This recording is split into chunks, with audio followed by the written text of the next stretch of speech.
بسم اللہ الرحمن الرحیم۔ ایک بہت اہم ترین مسئلہ جو لوگ رمضان کے آخر میں حج عمرہ کرنے جاتے ہیں یا پھر شوال میں جاتے ہیں،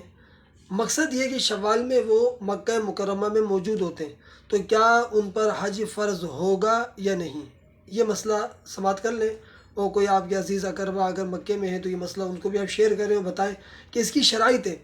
کہ جس پہ حج فرض نہ ہو اور وہ مکہ مکرمہ میں موجود ہے شوال کے اندر، کیونکہ الحج اشہر معلومات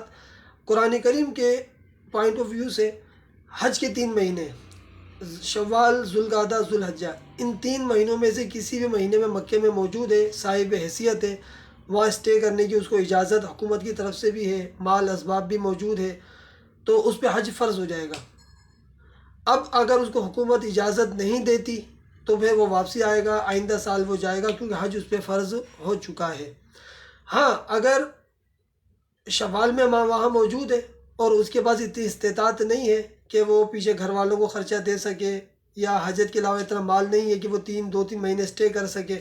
تو پھر وہ مجبور ہے اور اس پہ حج فرض نہیں ہوگا۔